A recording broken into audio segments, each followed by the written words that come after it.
Good day, everyone, and thank you very much for the opportunity to present to you today at Meet the Managers. I'm Jacques Conradie. I'm CEO and one of the portfolio managers at Peregrine Capital. And what we're going to speak about today is why we think active stock selection is vital, especially in the South African market environment. I think the last 12 or 18 months has really proven this point. So I hope I can give you some insightful examples as we go through. We're going to start with doing just a quick history of our business, a few of the key points around our investment process that I think differentiates us, and then really move into the meat of the presentation, being a few case studies of why we think stock selection is vital to drive our performance in South Africa. So for those of you that might be less less history with our business, we are the longest running hedge fund business in South Africa with a 23-year track record. The business was started all the way back in 1998. We're a boutique fund manager with around 12 billion Rand in assets under management. And we think that asset size is a real sweet spot in SA. It's big enough for us to have a very strong investment team, strong back office to service clients, while being small enough to be nice and nimble, being able to move the portfolio around when opportunities arise and take positions in attractive small and mid-cap shares, even when they present themselves, rather than being just forced to play in large cap shares. We've had a consistent investment process all the way since inception of the fund. So our track record is really based on the same philosophy now as it was 23 years ago, and you can assume it will be like that going forward. One of the key things to touch on right now that we think differentiates us is the industry-leading investor alignment in our business. Firstly, the business is staff-owned and staff-controlled, so the destiny is set by the fund managers, the investment team, and the other people in the business. And over and above that, I think the key differentiator with us versus many other funds is that the directors, the key staff members and key fund managers have the majority of their liquid net worth invested in the funds right next to you as our investors.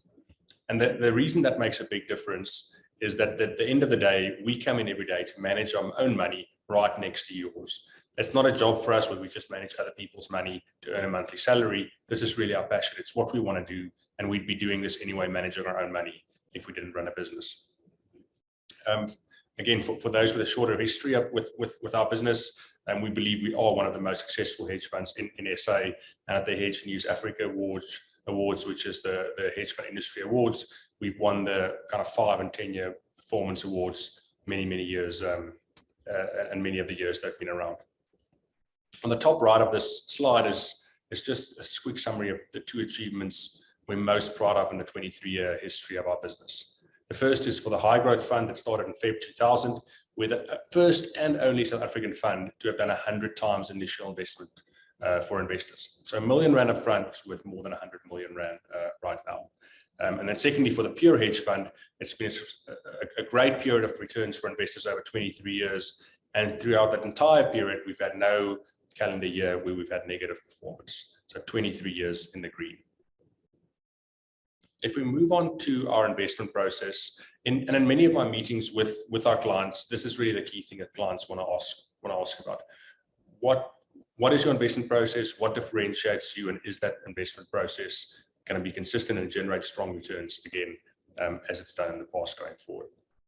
It's a hard question to ask because it's not just 1 or 2 things that delivers a great investment track record. There's no silver bullet here. If it was 1 or 2 things, then everyone would just copy that or do that, and everyone in the industry would have great track records. So my view of things is that you've got to do many small things consistently right over time. So in the time we have together today, it's not going to be enough to fully discuss everything that goes into a great process, but I'm going to try to summarize it into 4 or 5 key things and try to give you some examples around those as we go through. So firstly, we only invest in our very best ideas. I think this, as a starting point, is a key differentiator versus many asset managers.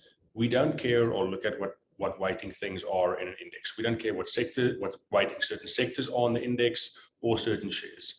We start everything from scratch to say, let's do the work on this company, let's figure out what it's worth, and based on that, make a decision, not because it's a certain size in the index or in the overall market. It also means you end up with really high quality ideas in the portfolio, and your average ideas just don't go into the fund. The second key bit here is we only invest in businesses we understand really well. This is really important. It means that any business that we own, we believe that we've got a competitive advantage in understanding and forecasting that business as time goes by. And typically for our large holdings, we'd want to be the absolute experts in that company and try to make sure that no one knows these businesses better than we do. The third key point here is that we are always grounded in valuation. We only invest in shares where the valuation is attractive and where the valuation makes sense. This means that we're not investors that invest something with the hope that someone will just buy it from us for a higher price going forward because of some news event or momentum in the share.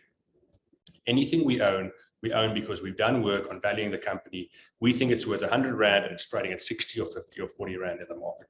That is how our whole process is grounded. It doesn't mean we only invest in low quality businesses. We might invest in higher PE, growth businesses, or lower PE, slower growth companies. It means that for any company we look at, we value that company independently and buy it if it's cheap versus what we think it's worth. As a fund manager, your key role really is seeing something in a company or a share before the market sees it. So effectively, you've got to think, where's the market going to be 6, 12, or 24 months down the line? What are they going to see then in that company? And you've got to make sure that you see that now and see it earlier. And inevitably, on many companies, that means trying to identify the real great opportunities while it's still complicated and while the value is still hidden. So this means that we are not scared of analyzing companies where there's complicated things to figure out, companies that require considerable amount of work. Because by the time an idea is obvious and everyone knows it, the share price already reflects that. Our job is really to see that before anyone else.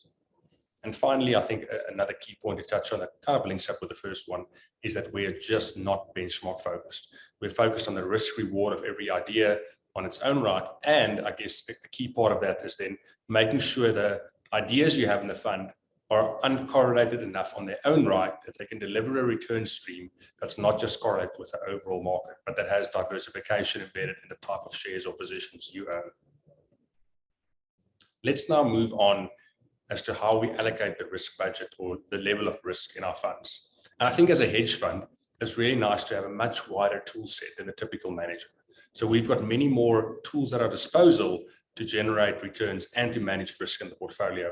Again, I think the last 2 years with COVID and now the situation with Russia and Ukraine has just shown how important having risk management tools is for a fund manager. So if we go through a few of the categories here, we start off with SA, just at the bottom there, SA and long ideas, net of hedges. So this is the part of the portfolio that's most similar to a typical long only book, where we own really nice companies that we like. And as the shorts, on the short side, we might just have an index short against it, or some specific companies that we dislike that we go short against it. So this is really making alpha from really good quality stock picking on the long side. After that comes pair trading, which means finding companies that's typically in the same sector where you want to place a bet that the one will outperform the other without necessarily taking a view on that overall sector. So a recent example here might be Shoprite in the retail sector. We became very excited about Shoprite's execution and specifically the 60/60 food delivery app that launched. It just gave them a huge lead about the rest of the industry and allowed them to take massive market share from everyone else. So going long Shoprite against some short positions in other retailers was a fantastic pair trading opportunity for us there. Then on the property side, we've had a great track record of making money in SA and Eastern European property shares that we're still utilizing. As of now, I think around COVID, we dialed back the property exposure opportunistically at the right time, but where things are stable right now, I think there's some attractive opportunities available again in that space. We also do look at SA bonds. We look at some global bonds, but the next two buckets are really interesting ones for us. The SA special situations specifically, and I'll give you a few examples as we go on, are opportunities where it's not just a typical long idea where you buy a business that's performing well, but it's typically a company where some event has happened and that's triggered potentially share price weakness, and that's where we'd step up and look at the opportunity. I think we've got a unique skill set here in the SA market, and we think we're the real experts here in SA. And coincidentally, over the last kind of few years, there's been a very attractive set of opportunities in this space. And then finally, to add some diversification and potential growth to the mix, we do also have our team cover global opportunities. So we look for attractive, high growth, high quality global companies to also include in the portfolio. Let's now move on to how active investing adds value to our funds. Let's first look at the problem with just the current setup in South Africa, where with several very large long-only managers.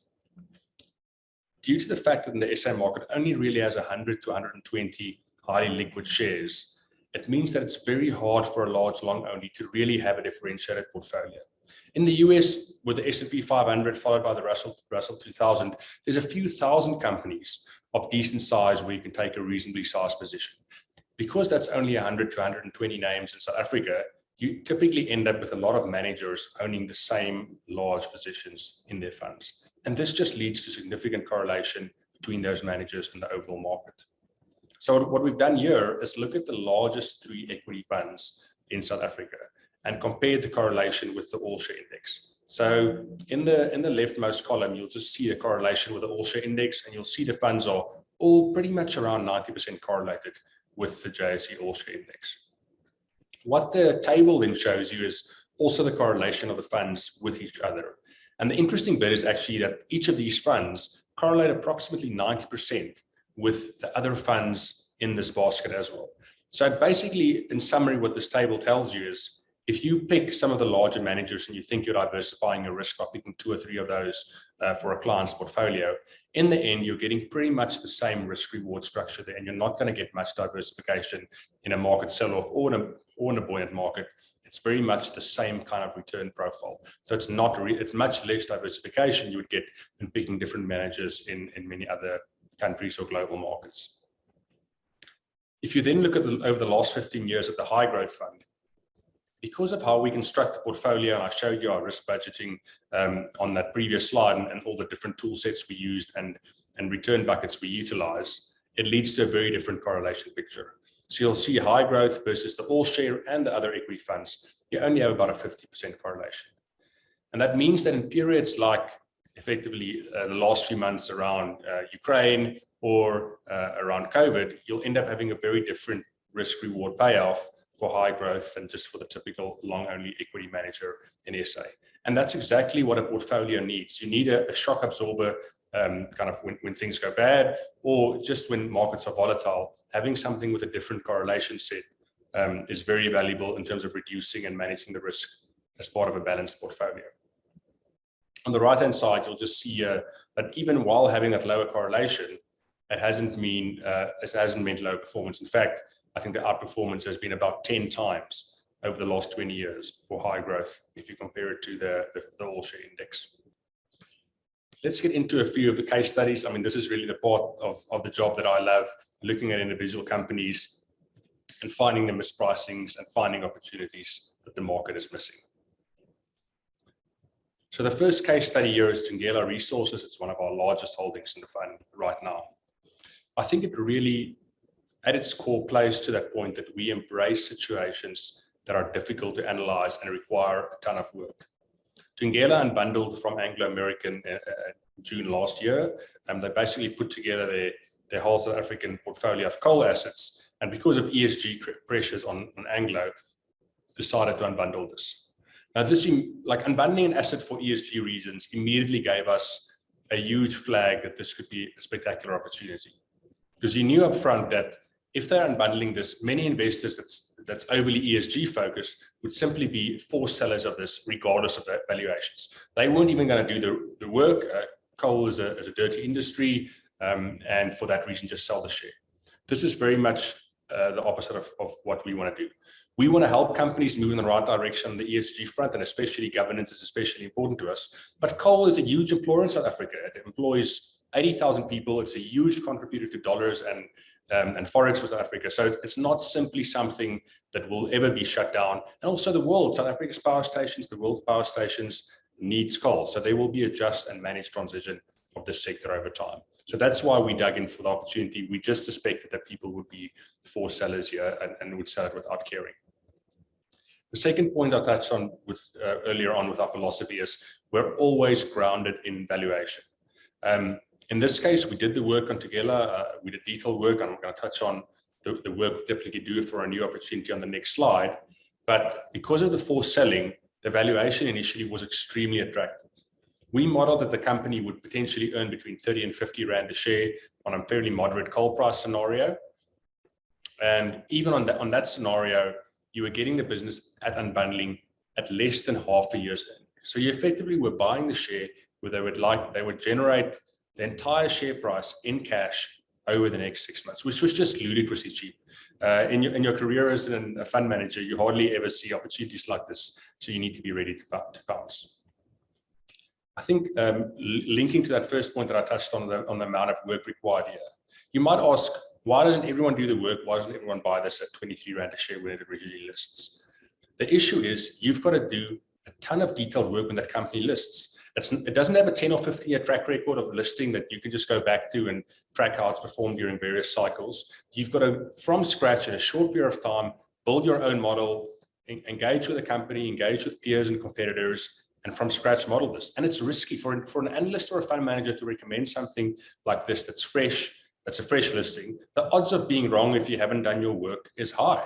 So you better have the confidence to back your own view regardless of the market. And initially you might feel wrong. You might wonder, why is everyone dumping this and why am I the only buyer?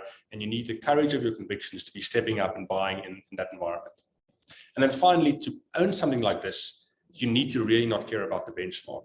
So right now we own about 7% of THUNGELA in our high growth fund versus 0% in the top 40. So this is a massively off-piste investment. And I guess for the typical manager, this is too much of an overweight or too much of an index tracking issue to go so big. Our smaller asset size allows us to take big positions in mid-cap shares. And this is an example of where it was an absolutely compelling reason to do so. Let's now go on to the real meat here and how we form our views in this company. And I firmly believe that for our largest holdings, we turn over more stones than anyone else in South Africa. The typical manager will think it's enough to go through the company financials, build a rough financial model, and engage with the CEO and FD and management of the company. That's how it typically works to do an analysis of the share. Our process goes much deeper, and that's partly where we create our unique competitive advantage. We really leave no stone unturned. We try to talk to anyone that could possibly be a stakeholder or have a relationship or influence on this company. So in THUNGELA, in just the 9 months that it's been listed, we've had more than 100 interactions in that period of time. The typical manager might have had 2 or 3 interactions with management around results and 1 post-results meetings. We've had more than 100. And I've just got a list here on the right-hand side to give you an indication of kind of all the kind of stones we'll look under. So firstly, you start with kind of the sell side resource analyst in South Africa. That covers all the companies. You meet with them, you get info on how they're forecasting the company to compare to your own, to see if there's anything you could add or anything that you're missing in the model, any feedback they got from management. We then went on to meet with some of the top leading Chinese commodity experts, especially around the coal sector. China's by far the biggest consumer of coal for their coal-fired power fleet in China. So they're by far the biggest buyer of the seaborne export coal in South Africa. So meeting with them there to see what's the conditions on the ground, what's Chinese coal production like, what's likely to happen on Chinese coal imports. We then set up time to listen to and interact with the executives of the largest Indonesian coal companies. They are the biggest exporter in the seaborne market. So understanding what's going on there, what's going on with their production. They had rain issues, they had export bans. So it's key to understand that. There's a really colored in your picture of what's going on in the overall seaborne coal market. Then we identified that the major risk to our thesis not playing out was the Transnet rail line from THUNGELA's mines down to the Richards Bay coal terminal. So we made sure that we had a ton of interactions with Transnet executives to figure out what's going on that line, all the way to the CEO of that line, all the way to the CEO of Transnet we engaged. And the key issue we identified here, and also that the coal companies identified, is that because of government's pressure to cut back on budgets, they were actually at Transnet not ordering sufficient spare parts for their locomotives to try to save money on the procurement side. This is just complete insanity. This coal line brings in like 20 billion plus of revenue for South Africa on an annual basis, significantly more than that. So to try to save 10 or 20 million Rand on spares, costing South Africa multiple billions in export revenues, multiple billions in tax revenues, is just an insanely poor trade-off. So we did our part as investors to put significant pressure on Transnet and government to relax these procurement issues. The companies worked with us, they put that same pressure on. So combined, I think we work together fantastically well here. And from what we've heard, some of these pressures have been relaxed, and the parts are being ordered, and hopefully that frees up this line, because it really is a windfall scenario that South Africa has in front of it here.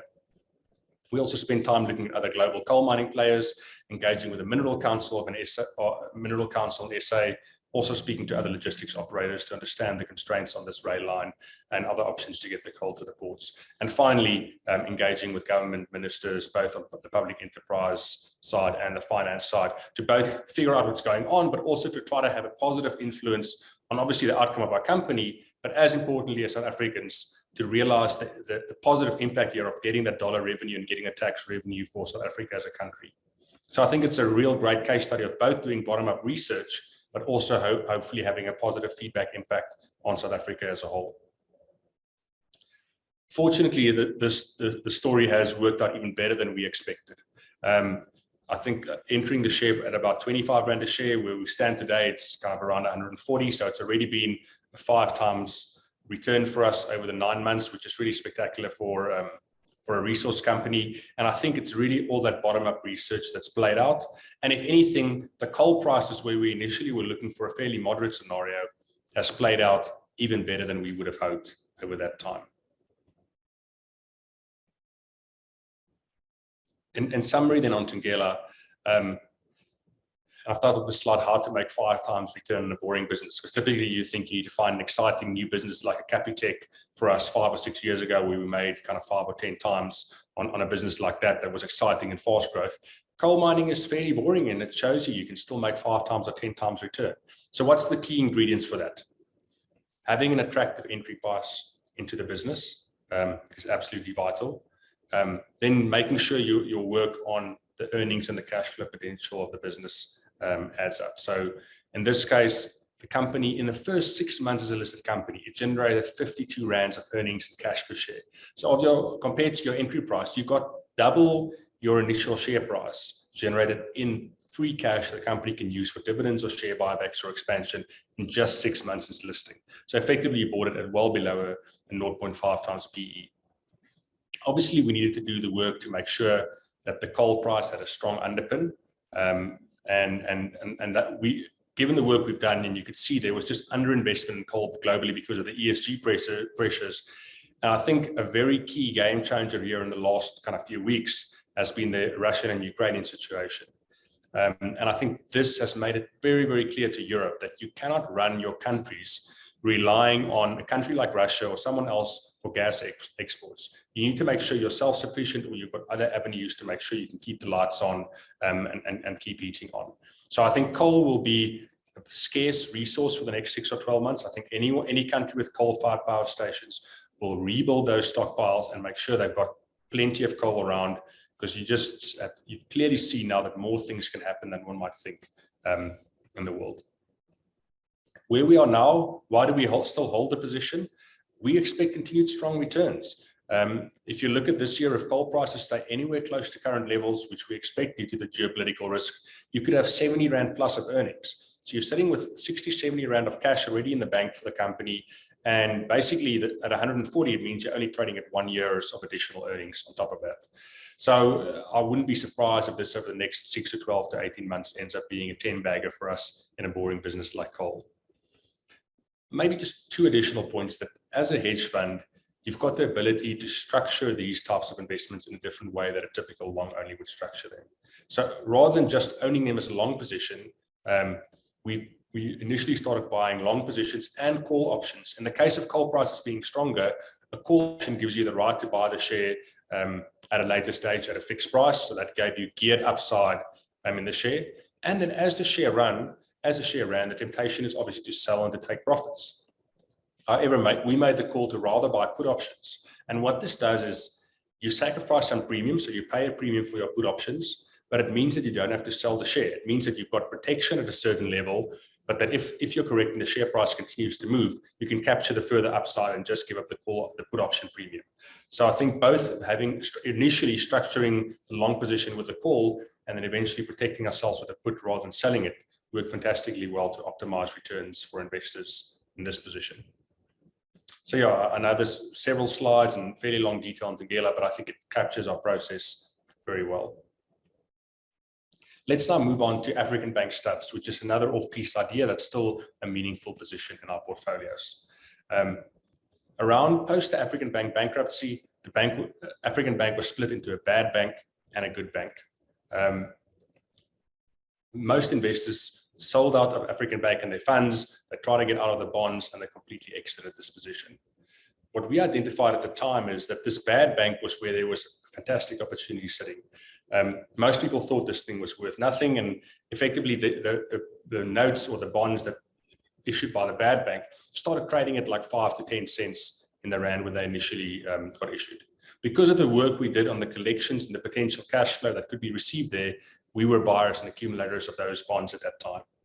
We've actually owned this for 5 or 6 years. It's an instrument very few people have heard of, and it's actually delivered about a 15 times return on initial investment for us. If we look at the capital upside, the interest that's been received, and also what's happening now is the company's finally repaying the principal on these bonds as well.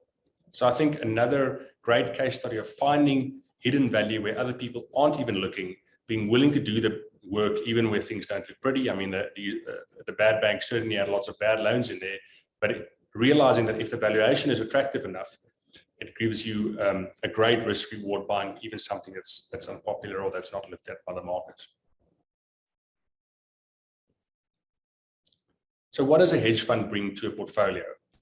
For our last few slides, we're going to look at the potential of adding our high growth and pure hedge fund, the two flagship funds we run, to a portfolio that contains other equity and bond mandates.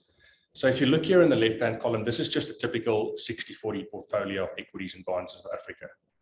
It's been a fairly muted 10 years in South African markets, so you've only had about an 8% per annum annualized performance with a max drawdown of 20% and a vol of about 10%.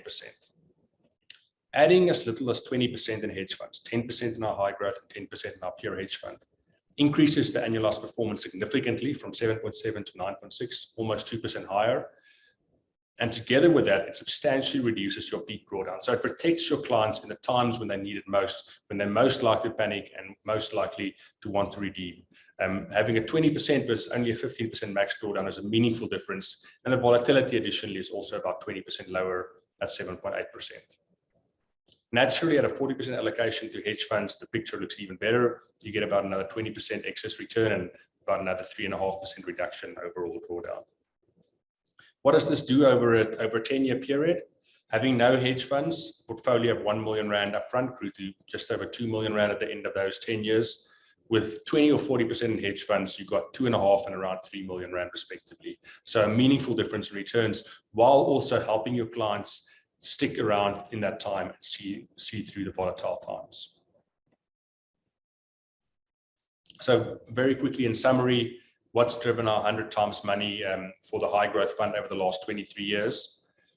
Having clients with a long-term mentality. This is absolutely vital. Having the right clients that believe in investing for the long term allows fund managers to take views off-piece, such as THUNGELA, such as African Bank STUBS, that'll pay off sometimes quickly, but sometimes over 2 or 3 years. So having clients with the right long-term mindset and not looking for returns every month or 3 months is vital for an investment partnership that will succeed. Then having the right people in your business with the right values, that's massively passionate about investment, that's smart, that's hungry to find great investment ideas, is the second key component. And then the final component is having the right investment philosophy and process to go with all this and tying everything together. Investment returns at the end of the day are an outcome, and you need the right ingredients together. For my final slide here, I'll just give you some context over the last 23 years as to the events that we've had to figure out and had to trade through and protect clients' capital and grow their wealth during that time. I mean, right when the fund started, we had the Asian crisis, the Russian collapse, followed by the tech bubble bursting, onto the global financial crisis, South Africa's issues around President Zuma, and then COVID, and as we speak, dealing with the Russian-Ukrainian situation. The red line here is the pure hedge fund that's delivered a smooth and stable return in that time without or hardly any drawdowns, showing that our process and philosophy has generated great returns and stable outcomes for investors, even during the variety of crises that has been thrown at us. So I don't know what's going to come next. I mean, we first got to deal with the Russia and Ukraine situation, and who knows what comes next, but I know that our process will hopefully stand our investors in good stead. So thank you very much for listening today. All the best in the volatile markets out there, and please reach out if you want to engage with us and chat. Thank you very much.